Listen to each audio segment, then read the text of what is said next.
in next week for a very... Mr. Kraft, put your hands up. What the f***? You're coming with us. Oh, what's that? Tanner, why is there a guy with a gun?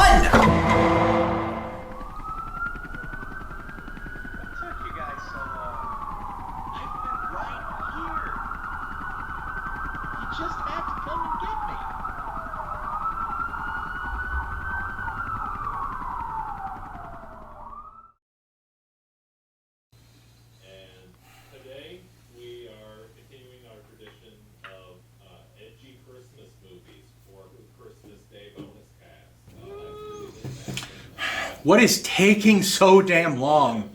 What, you can't find a good cop or a bad cop? Everyone on Christmas vacation? You? You?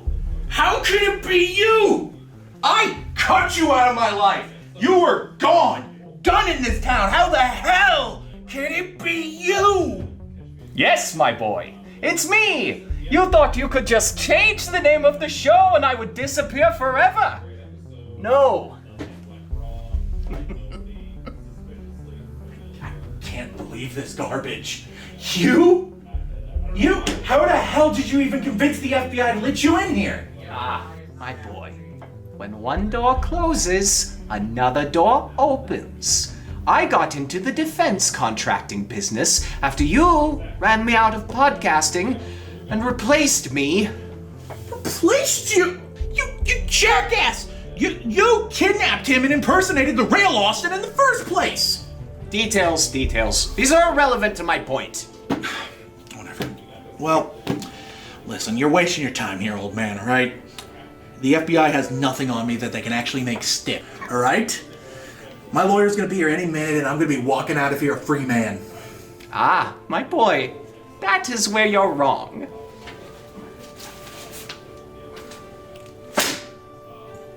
When you fired me, I had backup plans upon backup plans. I installed spyware on your computer. I have evidence of every crime you've ever committed. Screen recordings. You first caught the FBI's attention when you brought down Facebook for an entire day. That is when they contacted me. I have video of you asking the audience for the cocaine. I have logs of you hacking into the Five Eyes servers, getting information about Operation Blue Savior. I have a FLAC file of you on the phone with a BuzzFeed journalist. I have evidence of everything. Using just this alone, the federal government could put you in jail for 20 years. There's no fighting this. You're finished in this town. Crap. Yes, you're done. Unless somebody were to throw you a lifeline, of course. Let me guess. You're gonna be the one throwing it? Yes, exactly, my boy. What exactly is it that you had in mind?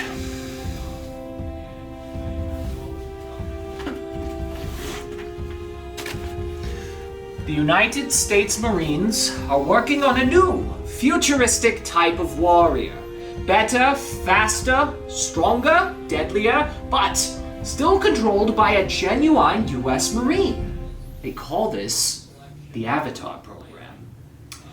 And the Marines are looking for a non-soldier volunteer for the trials because wouldn't want to accidentally kill a real soldier now, would we? But a prisoner, now that is perfect. What's the catch? There is no catch, my boy. Just a new body that you have to pilot for a little while, and then you get to go home, scot-free. All right, you son of a bitch. Got yourself a deal. Perfect, my boy, perfect. Ah, the host man and the postman back together again. Yeah, no. You are still fired from the podcast, so that's gonna be a big no on that one. But when do we get started on this Avatar thing? As soon as you sign this contract.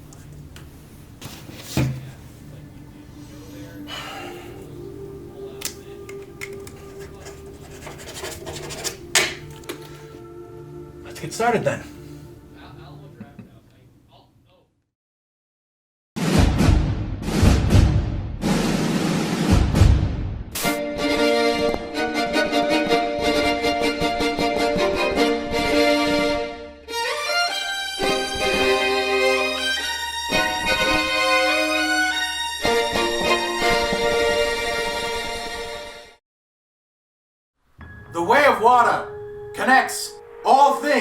James Cameron. Oh yeah, let's go. There we are. I know you're all asking yourselves the same question. Why so blue? No, I'm afraid I just blew myself. Hello! Welcome to Bomb Squad Movie Night. And if you can't tell from how blue I am, we're talking about the biggest movie of the year, probably. Avatar: The Way of Water. I am your host and master of ceremony, Blue Tanner Richard Kraft. And with me I have... Hi, I'm Eiffel65. I'm looking at Tanner and all I'm thinking is, It always goes wrong when we come to the dessert. I am Melon Lord. We have a special guest returning from the Arthur Christmas podcast. Hey, I'm Matt Sullivan. Oh my god! This one too! We're talking about Avatar: Way of the Water, a movie quite literally 13 years in the making. Before we talk about our thoughts on the movie, I just kind of want to know, what kind of expectations did we have going into Avatar: The Way of Water? Austin, I'd love to start with you. Ooh, okay. So for starters, I'm 28 years old. When I was growing up, I was lucky enough to witness the release of consoles like the PS2 and the PS3, the 6th and 7th generation of game consoles. Going from like Mario 64 to Halo 2 to Metal Gear Solid 4 when I grew into like an adult, it felt like the future was charging at me like a rhino. Since then, game consoles have gotten to the point of kind of like diminishing returns where the next big thing kind of looks like the last big thing. And the closest thing I've got to help capture that feeling from when I was younger is the Avatar movies. Well, if you want to sit up, that's fine. Okay, good. Just take it nice and slow, Jake. Good. Okay, well, no truncal ataxia. That's good. This is the clearest video I've ever seen. This is the most HD shit ever. Growing up surrounded by the big CGI revolution in games and movies, I peeked behind the curtain as best as my dumb idiot brain could handle and became kind of familiar with computer graphics. The canon of benchmarks was a curiosity I tried to keep myself familiar with, from Westworld all the way at the beginning up to like de-aging in The Irishman. Yeah, but your scientists were so preoccupied with whether or not they could, they didn't stop to think if they should. And one thing you learn fast reading about CGI is that water can be a giant hassle. We can make giant robots with 11 million polygons, no problem, but simulating the surface tension of water is like devil magic. We've come a really long way with water. The earliest CGI water was probably Carla's Island and Beach Chair. The first fluid simulation in a motion picture was actually the DreamWorks movie Ants, if you can believe that. But I shit you not, there's still a lot to figure out, hence why the shot of the leather strap from Way of the Water trailer made people shit their pants. This isn't real. What is real? With all that context, finding out this movie's gimmick was that it's really, really wet was sort of a huge deal for me. We've come a long way since 2009, lots of Avatar's workflow and visuals, what made them special, have become kind of commonplace with other blockbusters. Albeit often without the James Cameron polish, but a 3+ hour, 99% CGI movie where people spend a ton of time messing around in water, wet for wet mocap with the help of infrared cameras on a custom 8K rig? I've heard this before. That's the kind of pitch that screams, this hasn't been done before and we're going for it. Just like the first movie did. So yeah, wrapping this up, I think James Cameron and his team have a really solid grasp on how to push forward into previously impossible territory. That by itself made me certain this movie had me there opening day. Good story would be a bonus, but I was there to see what the future looks like. The future has finally arrived. All right, Joe Vrenick, what were your expectations heading into Avatar: The Way of Water? man, oh man, we like to joke that this movie took its sweet-ass time to come out. It did. And man, oh man, the online debates on how much it was going to suck, just, it got, like, really ridiculous really fast. And I was not on board with that, because if we've learned one thing from James Cameron, it's that he kind of falters in the story department sometimes. Like, the story department of that first Avatar movie's not the best. But that man is a technical wizard when it comes to filmmaking. They cannot make things like that yet. Not yet. Not for about 40 years. So, my expectations going into this were maybe the story might improve. He's got however long he wants to take on it to get it right. But if there's anything that is a guarantee, the visual effects are going to be incredible. The action storytelling, at the very least, is going to be incredible, because that man knows how to do like third act climaxes like nobody else. That man can do it in his sleep. And the other thing that we can look forward to is a bunch of movie nerds and just science fiction nerds praising this movie on opening weekend, and then literally a week later saying it's the worst thing ever. That's every movie ever made, though. Pretty much. But yeah, I expected just a nice, fun little experiment in filmmaking by one James Cameron, so. You've been called the Da Vinci of our time. What do you say to that? Absolutely ridiculous. I don't paint. And what do you say to your other nickname, the Merchant of Death? That's not bad. Tim, my boy. You had the unique perspective of having a family member who worked on the movie, so what were your expectations going in? So yeah, I didn't stay for very long on the Avatar 1 podcast, but I think I can pretty much sum my thoughts on that one pretty quickly. It's a very cold take. It's an ice cold take. I think it's a very visually striking movie that does a lot of technical things very well and has kind of a middling story. So I guess going forward into Avatar 2, like, you know, initially it was just kind of like, okay, whatever. And then a couple years ago, my cousin Matt, who is with us right now, he told me and my brother Rook about how he had been working on this movie, and I thought that was really cool to hear about. And so I'm here for Avatar 2, and I brought Matt along, and you know why? Because Solis stick together. Back to you, Tanner. Yes, Tim, that was perfect. Synergy. All right, Matt, for you, I'm going to actually swap up the question a little bit. You had the fortune of working on the movie. This is a big Hollywood production. What does that kind of do to color your expectations for the movie? Do you just see it as, oh, that's a thing I work on? Do you get excited as like a fan at all? Or like, what's that like? Yeah, so it was definitely an interesting one. The Avatar sequels in particular, just because, most productions that I'm a part of on them for about anywhere from like 3 months to 6 months, sometimes a little bit longer. And then within the next year, it's done and out the door. So with these movies, I knew that the timeline was going to be expanded a little bit on that. So I was on them for about 1.5 years. I worked on 2 and 3. 3 doesn't have a name yet. It'll be announced at some point. But I think just the expansion of that timeline was like a little bit weird to adjust to, because I worked on them in 2017 and 2018. And at the time, it was supposed to be about a year out from the time that I left. And then it got pushed a couple times. And so I was like just sitting there waiting to see what those final shots were going to look like, because my department, I think it was called the sequencing team or the sequence team, but usually it would be called the previz department. Because it was such a unique technological approach to filmmaking, it wasn't quite the same as the way that we would work on anything else. So that's why the department kind of had a different name.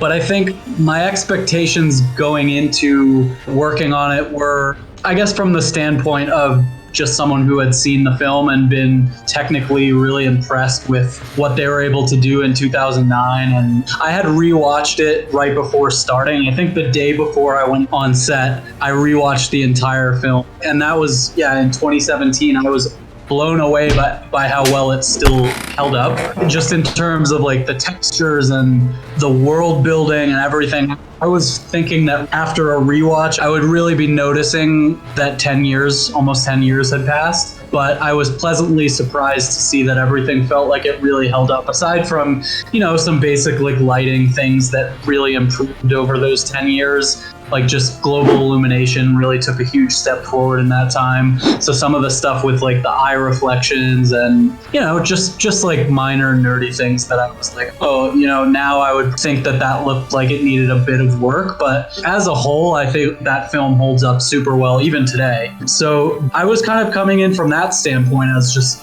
a fan who had watched the film, thought it was a good film, was really impressed by it in a lot of ways. And then I didn't really know what to expect because I had never worked with James Cameron before, and I had never really worked that in depth on a live action set before. Most of the time I was like set adjacent, working on kind of like behind the scenes stuff where like you're occasionally on and off the set, but you're not playing like a huge role in the on-set production. Whereas in this production, it was literally like half the days I was at my computer animating, and then half the days I was sitting in like stadium seating at a computer overlooking the soundstage while there's like galloping horses with like mocap suits on, and like it was just kind of like a crazy production that I had never seen anything like.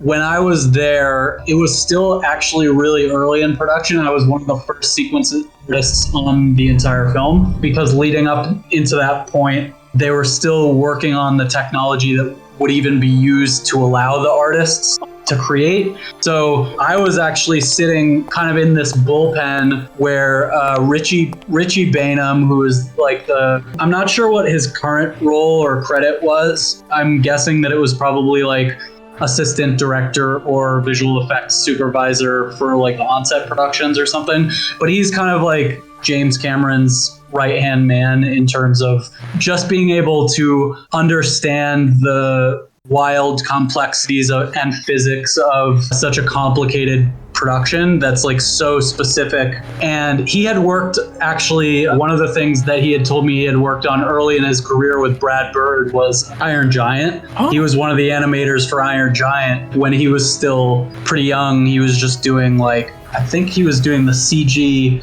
animation for the giant and like the detached hand that's like crawling stuff. He had been telling me about that stuff, and it was like so cool. One of our direct supervisors is one of the creators of one of my favorite films of all time. So that was super cool. And so we were kind of in this bullpen. Richie's office was right there, along with some of the other production people. Our bullpen actually had a huge glass window right behind my head. So if I'm at my computer now, there's a massive glass window right behind me. And if I just stood up and turned around, it's looking down on a massive set, which was stage 6, I think. It was one of 2 main production stages that they were shooting more of the parkour stuff. And then while I was there, over the year and a half or so that I was there, they were in the process of building the underwater capture stage. So when I first got there, they literally had carpenters on that other tank stage, and they were building the structure for it. We would just walk in there every couple days to see the progress. That's just kind of how it goes. You take a lunch break, you just walk from one set to the next, because when it's such a big production, there's usually a lot of stuff going on at any given time. You know, you could have one team that's doing like performance capture for previs on one set, and then you have them doing like camera capture and like your first team, basically like your first director, and then you have second director and second unit. So first and second unit were usually doing different things, and so you'd kind of like wander from one stage to the next just during lunch break, check out what's going on here, what's going on there, see how the progress on the tank is going. And I just remember seeing that tank, like it was kind of like a time lapse in my mind over the course of that year and a half where it just came to life. And then by the time I left, they were actually like actively capturing footage underwater for all that stuff that I'm sure you guys saw. It was just such a different production than anything I had been a part of before. It was just super inspiring to be around such talented people and be part of such a cutting edge production that was just so different from the norm. And it was definitely one of the most difficult productions in terms of, I guess, specificity would be the name of the game. You know, with some productions, depending on the director, if they're a little bit lenient about the types of shots that they're looking for, it's a bit easier to pitch stuff, make suggestions. There's a bit more of a give and take. With Jim, the difference is that, you know, it's actually great. He knows exactly what he wants down to the pixel, and your job is to basically help him get there, right? It's super inspiring to see someone that takes such an attention to detail, even in terms of like one of the sequences that I was working on the most at the beginning of production was when I think the sequence was called Manifest Destiny. So there are some spoilers in here. Yeah, audience, we're spoiling the shit out of Avatar 2. Yeah, okay. So one of the sequences that I worked on very heavily right when I started was the Manifest Destiny sequence, which is when, I think it's the second scene in the movie. The first scene is kind of like getting those intimate moments with the family where you're seeing 𝐀𝐯𝐚𝐽's birth and you're kind of seeing them learn how to hunt and just like understand the ways of the Pandoran rainforest and everything. And then the next sequence is a very hard cut. I think it's not actually a cut, but it feels like a cut because Neytiri just looks up and you see like this sparkle in the sky, and then it cuts into the Manifest Destiny spaceship just like piling down into the Earth or into Pandora. And so I was working on all of that sequence with like the spaceships coming down, all of the effects for the thrusters coming out of the spaceship. And then we had this huge conversation about, Jim was very set on, as the ship was coming down and the thrusters were first making contact with the ground, he wanted to feel like there was a torus-shaped like flux. He called it like the toroidal flux, which was basically like if you have intense propulsion going downwards, once it hits a flat ground plane, it has nowhere to go but out, and then it creates kind of like a torus effect. So if you were to blast a rocket flame downwards to the Earth, it creates like a donut-shaped vortex kind of, where all of the residual smoke is kind of caught up in this little like torus-shaped tornado. So he was super set on that, and that was kind of like the precipice for like the gigantic leading edge of fire that was just blasting across Pandora. And as you see, one of the original artworks, I think, for that sequence was by Dylan Cole. Dylan Cole and Ben Proctor are two of like the keystone artists that were doing like paintings, like concept art beforehand. And so I think it was a Dylan painting. I'm not 100% sure, but I think it was Dylan Cole. He had done this amazing painting of like dire horses running, and there's this wall of fire behind them, and they're like there's no chance that they're surviving. And so I think that was such an inspiration for this sequence. And so I think like coming in the first couple days of production, you're just trying to be a sponge and soak in as much information as you possibly can as fast as you can. So I was just like tapping through all the production artwork and trying to really understand what we were in for, and just like getting into some of those sequences and seeing like the concept art for it. I was like, holy shit, we're like in for a serious ride from like the first or second scene of the movie. So that was super inspiring, and I think like just seeing the way that their production worked was super cool, and I think it just drove everybody to work that much harder. So I can kind of take a pause there so you guys can speak. Thank you, Matt. I don't know if that answered anything, but I don't know if it did either, but I loved every second of it, so it was great.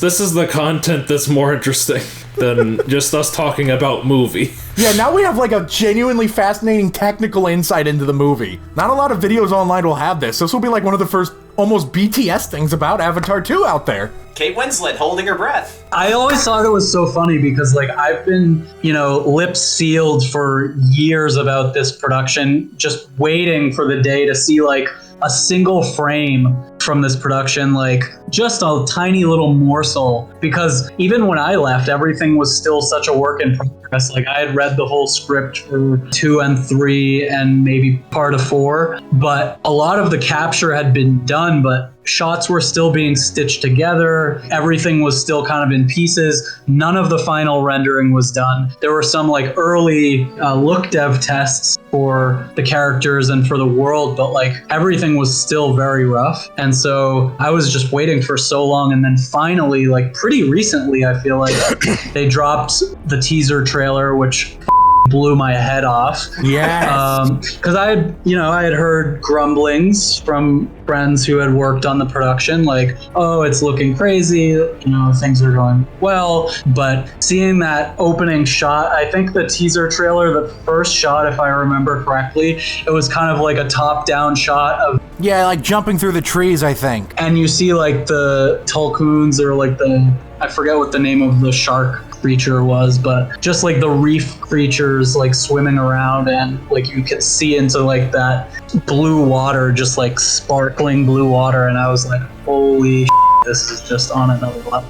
I have to follow all that up now. I'll be quick with this. My expectations going into the movie were James Cameron is the king of sequels. He did it with Aliens. He did it with T2. Could he do it again here? He's had 13 years to perfect this technology. What is he bringing with us to blow our mind? And when that first teaser came out, I remember the shot. Everyone's talked about it. Jake Sully tightening the reins of whatever creature that was. And people were arguing saying, no, they just put makeup on some guy's hand. That can't be CG, but it is. And it made me excited for the movie ever since. But we all know our expectations going into the movie. What were our thoughts on the movie overall? Find out after a brief commercial break.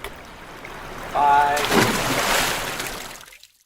are you writing a novel? What's that about? It's about a crippled soldier who in the future goes to another planet and he becomes one of the indigenous people who are blue and live in the forest. That's not Avatar? Not really. Welcome back to Bomb Squad Movie Night, Avatar Way of the Water. From the ads, another ad. Do you like movie? Do you like color? I hope you like color because there's a lot of blue in this episode. Because if you like those things, you can go to moviepalette.com and order your own movie palette today. You can go to moviepalette.com and order one for yourself. And while you're there, you can use the promo code SQUAD15 to get 15% off any order on that website. That's right, 15% off using the code SQUAD15. So order today. I bet you they have an Avatar one. Maybe not of the new one, but of the old one. All right, let's talk about what we think about this movie. Tim, I'm starting with you because I don't know what you think of it. Oh boy, my thoughts on the movie. It's like the first one, but more so.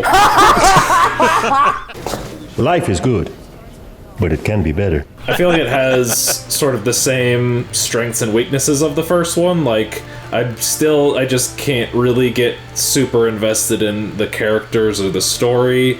I do think it has a very beautiful, fascinating world. Like, I think that is all very interesting, and they, like, explore that really interestingly here. The technology has just increased so incredibly, and that just makes it look that much more like amped up. Like, the first movie looks gorgeous, but like this one just amps it up to 11. And yeah, visually it's just an incredible treat. And like, I don't watch movies in 3D very often these days. Like, I typically only watch them in 3D if that just happens to be the time that I want to go to the movie. But of course, like, for this, you gotta go see that in IMAX 3D because you get the full experience. It was actually slightly disorienting because I was no longer used to 3D. So every time there was like a dirty shot where there's like somebody dirty in the foreground, I'm like, oh, who's that? It's just a visual feast for the eyes. I do feel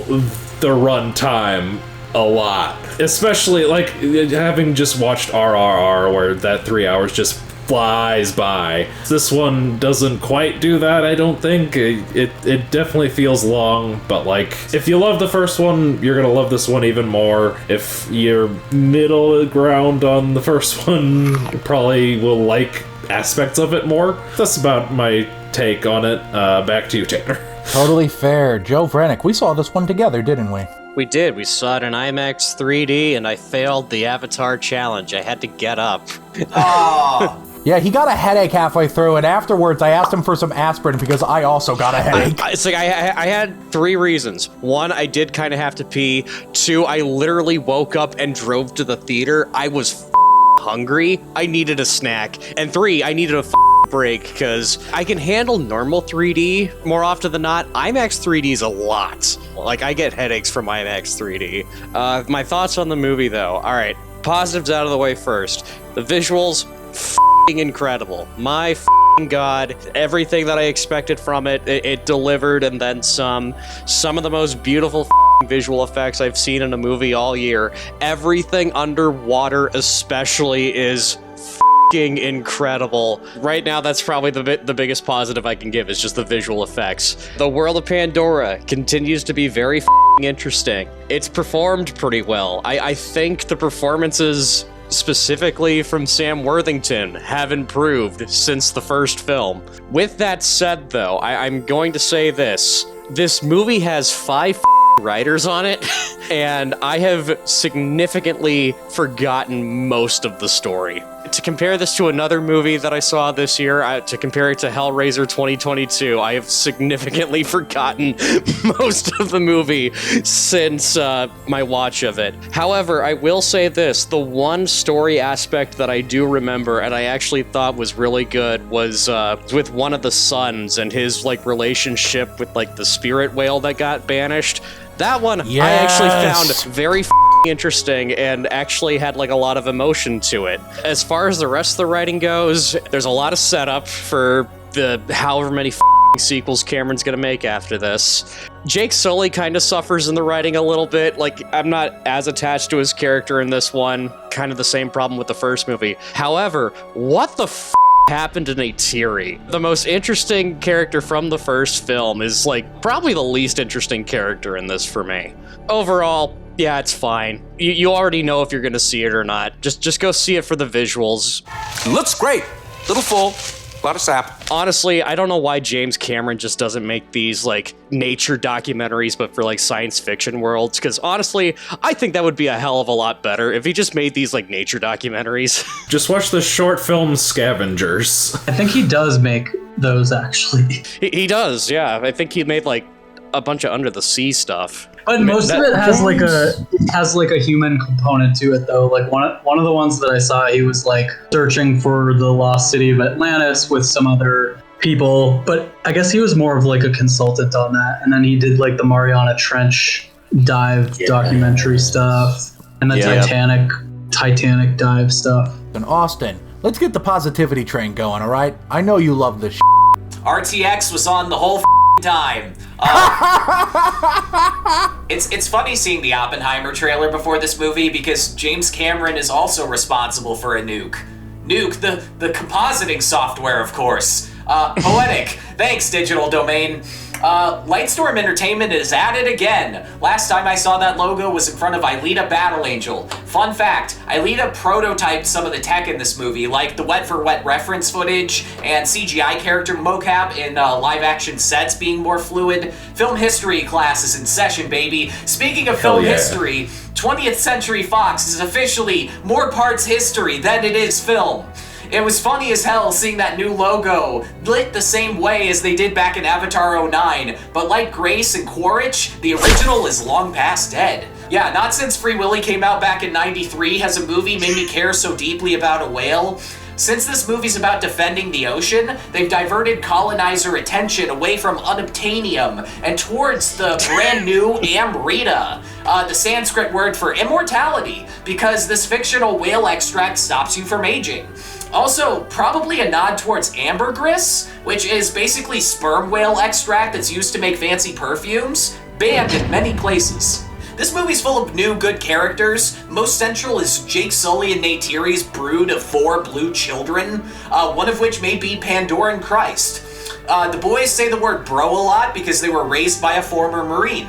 If you were wondering why this movie took 13 years to make, the producer's explanation was that the production needed the kids around the same exact age for this movie and the next 2 sequels. Because they don't have magic space whale extract in real life, that meant that their only option was to shoot 3 films back to back like Lord of the Rings style, so the kids don't hit puberty between installments. If you're part of the collective that on Avatar 1 for being Dances with Wolves meets Fern Gully, have no fear. The Way of the Water is a totally original action story that only eventually becomes Titanic. It's a hard PG-13 with massive stakes, incredible action, and 𝐀𝐯𝐼𝐼 being the Michael Jordan of shooting helicopter pilots to death with a bow.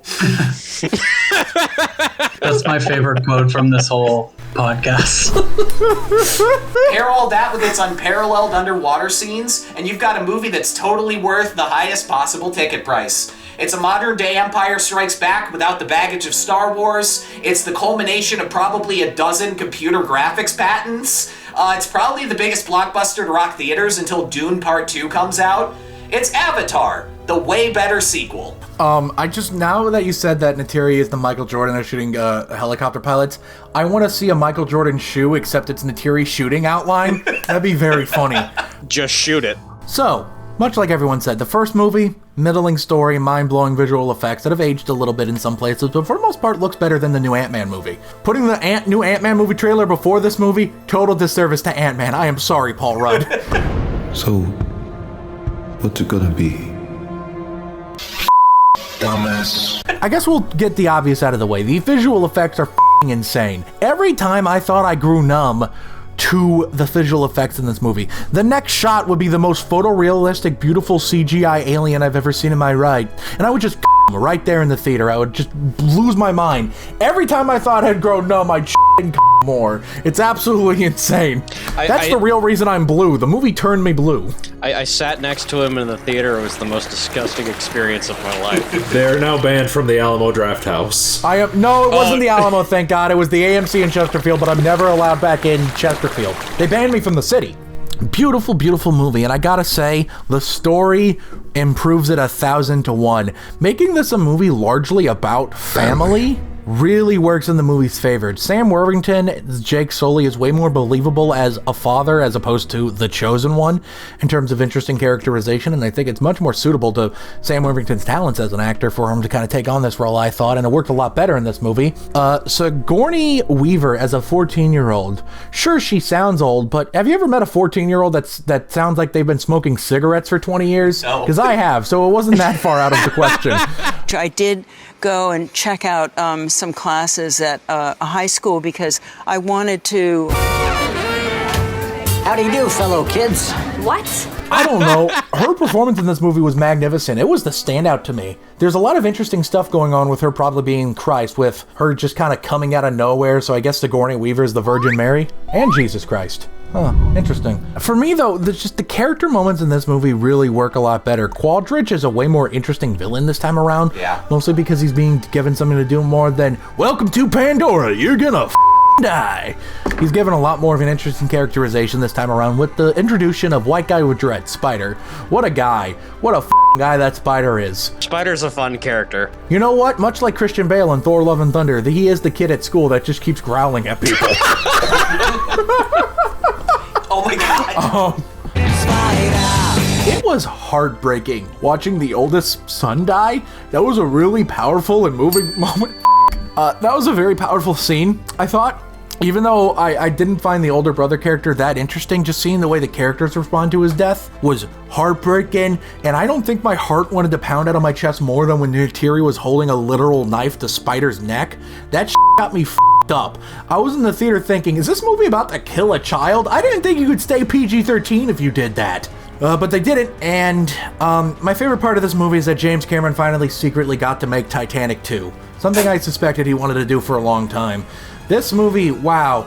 It's so weird that there were two major blockbusters distributed by the Disney company that have third acts taking place on a giant boat in the middle of the water. If I had a nickel for every time that happened, I'd have 2 nickels, which isn't a lot, but it's weird that it happened twice. Great movie. It's unironically one of my favorites of the year. I think I have it ranked 8th in my rankings right now. Only 7 movies ahead of it. It's a massive step up from the first one. It's honestly my favorite James Cameron movie in a long time. 20 plus years. When did Titanic come out? 25 years ago. It's my favorite since Titanic. And let's all just give a hand to Matt here and the entire VFX team for their wonderful work on this movie. Literally, you guys are like the true stars of a movie like this. I'm telling you, Disney should consider submitting this for Best Animated Feature at the Oscars. I think it would technically qualify. Lion King was nominated for a Golden Globe in Animated Feature. I mean, God damn it. I don't think that that's a crazy thing to say. I think it's clear it's a largely animated movie.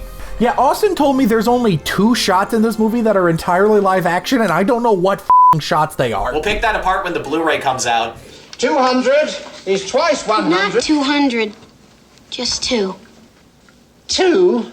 My current theory is that it's something with Spider in his interrogation room alone. It has to be some shots in there. That's the only thing that makes sense. All right, Matt. You worked on this movie. You told me how excited you were to finally see this come to fruition. What's it like finally seeing it, I guess 5 years after you worked on it, finally seeing it come to fruition? And what did you like the movie? I mean, come on, give it at me. I was actually really impressed with the final product. You know, for a long time, it was kind of like this dance of like, you know, trying to remember all the things that happened in production, trying to remember all the script reads from like ages ago. Because you can't like, basically when you're reading the script, you go into like a room, you give them your phone, they take all of your stuff, you have to be like more or less naked, and then they hand you a script which has like a number on it. It's like script number 1. They literally unlock it from like a safe, like a gigantic safe. No joke. I went in, I had a scheduled time to read through the scripts for 2 and 3. They put you in like a little room. They open up the safe, like you can see them like, okay, dial this way, dial that way, open up. And like, it's like so laughable because they open the safe, it's like 3 stacks of paper in there.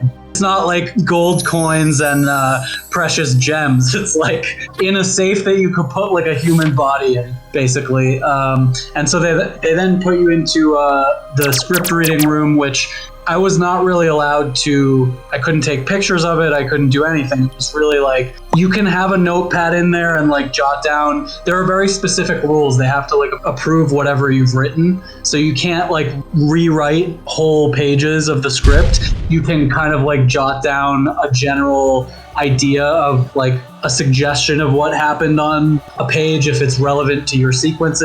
But it was like this very bizarre experience that was very unlike any production experience that I had had. Like trying to just hold on to all that precious information over those like few years while I was waiting for the film to come out was challenging. I was like, wait a second, was it this sequence that happened, or was that from the next movie?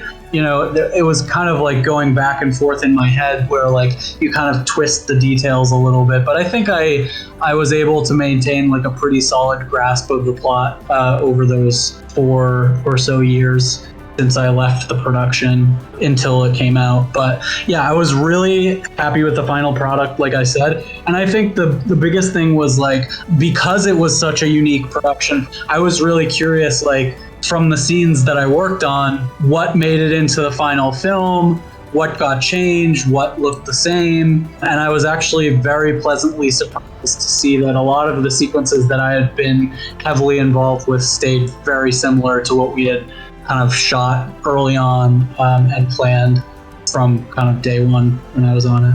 And then they took all your work out in comp. They took the opacity slider and just 0. Yeah, every layer that Matt specifically worked on, they went, we're deleting this layer. Well, there's no guarantee. I mean, we joke about it, but I mean, that can happen. Like and it might not be your fault either. It's not out of the question for me to go to a movie that I've worked on like a year or 2 before and see that like a whole sequence that I was excited to see finish isn't even in the film anymore. So it was kind of nice to see those like handful of kind of pinnacle role defining moments make it to the big screen finally, which was pretty dope.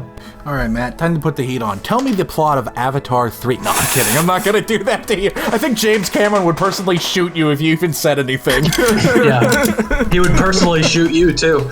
All of us would die. We would all be dead and Disney would cover it up. What is it? James Cameron has the power. Guillermo del Toro's dad was kidnapped in the 90s and James Cameron got him back. It was $1 million ransom and James Cameron drove Guillermo del Toro to the bank, snatched up $1 million, got a hostage negotiator, and got Guillermo's dad back. Cameron has the power to kill every last one of us. Yeah, he knows people. He is people. He's gonna do it with his cell phone nail gun. Matt, your portfolio, it had a picture of the Cove of the Ancestors before the teaser came out. That was amazing. I mean, I think that still had been released. I think it was one of the first stills that they released, but it was also one of the first pieces of concept art that I saw when I first joined the production. And there are a couple of those that I have in mind for like films 3 and 4 that are just like in your face, like amazing, like just like the most iconic looking sequences that I'm really excited for people to eventually get to see. Yeah. Obviously, you can't go into any specifics, but can you promise us that the next movies are going to blow our minds still visually? Yeah. If this one blew your mind, then 3 will for sure blow your mind because we shot them both at the same time. Like some days I would go into the studio, and we would be shooting scenes from 3, and some we would be shooting scenes from 2. It was almost like one gigantic production that just got chopped in half. I mean, there is like a 3-act script for all of the films, but it was shot as kind of like this gargantuan production. And then 4 will be shot separately after that. The next 6 years belong to Avatar, gentlemen. All right. Sorry, I'm not sure about that. Did I ask you? How about that Tulkun hunt? Yo, God. The methodology was fascinating, even though they were bad guys. Like, the coordinated way they took down that whale was interesting, but I hate them for it. And then you're also, like, up there in the bridge with, like, Jermaine Clement and Jack Champion, Spider. Well, first of all, you wouldn't believe when that kid joined the production. Trinity Bliss was, she played 𝐓𝐡𝐞, the youngest daughter. And then I remember when they first came in, like, they were so young. Trinity was like this little munchkin, and she was like in a mocap. She probably like doubled in size from the time that they started shooting until it was done. But Jack he was kind of like, I think his like big selling point with casting was that he was like an expert parkour kid. Like he came from like the parkour world, and so he was just like a monkey on the jungle gym. Like we'd be like sitting there kind of in the crow's nest in our office, like looking down through the glass window, and you just see him like swinging from like set piece to set piece, like all of that parkour shit that they do through like the Pandoran jungle and everything. That's all them. None of that is really like, I mean, obviously if they jump off a cliff or something, they're jumping onto a pad, and in animation or motion edit, they're fixing the tail end of it. But so much of that stuff was shot like in camera, which was super impressive. It was really cool to see like such a young cast come on and really like embrace the technology and just like walk onto set and be like, it, let's do it. Like, let's shoot it now. I was really impressed by that. And also, you know, the returning cast was so friendly. Like Stephen Lang, who plays Quaritch, was just like the nicest guy. I used to have breakfast with him at the cafe. Like, so what happened was I started coming in to beat the traffic I would get in at like 8 o'clock, some downtime to like eat breakfast before call time at like 9 a.m. And he was just getting out of his workouts every day. He was going to the gym. Like he used the gym at the studio, I think. So he'd just be like emerging from his workouts at 8, and he would go and get like breakfast at the cafe, which was right next to the gym. And so like every day I would be like just walking in at the same time as him, and there's like no one else around. That early in the morning, it's pretty quiet. There's like a few people kind of coming and going, but that was kind of before like the heavy production started going when call times were earlier. So their call time wasn't until a bit later. So I would walk in, he would walk in, and like after like a couple days in a row of just like standing there awkwardly, like you don't want to like fanboy over the talent, because like you have to maintain a certain level of like professionalism on set, right, or around set. I think I sat down and he was like, anyone sitting here? I was like, no. No one's sitting there, just you, Quaritch. Just don't kill me. All right, final thoughts on Avatar Perfect Blue yourself. Blue Christmas Elvis Avatar. I'm having a stroke. Joe, please tell me your thoughts. If you want to see a visually striking movie and a movie where Nurse Jackie drinks a cup of coffee with a funny robot arm, my God, that was Nurse Jackie! Yeah, go see Avatar: Way of the Water in IMAX, the best way possible. She apparently, I read this today, she apparently thought that movie came out years ago and it flopped. By Nurse Jackie, do you mean Carmela Soprano? Yeah, there we go. Yeah, there we go. Tim, final thoughts, go. 3 words. Blue rabbits. On Pandora, the main attraction is Blue Rabbits. Sure, that made sense. Austin, go. This was like watching Avatar be reborn as a real exciting franchise. You deserve a vacation. Why not go to Pandora for a few hours? After all, I'm on vacation. I'll just get mine out of the way here. Holy shit, what a fucking movie, what a fucking experience. Oh my god, James Cameron, you son of a bitch, you've done it again. Matt, how about some final thoughts from you, real quick? 3 words, just go watch. Yeah! There we go. Studio approved. You know who should just go watch? Who? You! Hey. The person watching / listening to the Season 2 finale of Bomb Squad Movie Night on Avatar Way of Water. What a movie, what a episode. Matt, thanks again for coming on. Do you have anything you want to plug real quick? I'm sorry, I forgot to do that. Other than the movie we're talking about, of course. I mean, I want to plug you guys. Thank you guys so much for having me on. I guess I could plug Puss in Boots 2: The Last Wish, which is coming out next week. That was actually one of the more recent productions that I just wrapped up on. I've been kind of monitoring the Rotten Tomatoes situation, and it seems like people are really loving it, so that's exciting to see. So we'll see how that shakes out once the official release happens, but so far so good. Whenever Matt works on a movie, it's gold. I saw The Bad Guys earlier this year, and it was a really fun movie. I saw it with my sister, and when the credits rolled, I got to point to Matt's name and be like, I know that guy. The Bad Guys is really f***ing good. That would be fun. Yeah. Yeah. I would love to be on a podcast for that. So thank you again, Matt, for coming on, and thank you again, audience, for watching. If you are listening to this on any of the audio platforms we're on, thank you also very much for listening. Go on down to the thing below, leave a review. I don't know. To boost my ego, I don't give a shit anymore. If you are watching this on Spotify video, hi, I can't say you're not watching ads anymore. Apparently you've been watching ads for the last 2 weeks.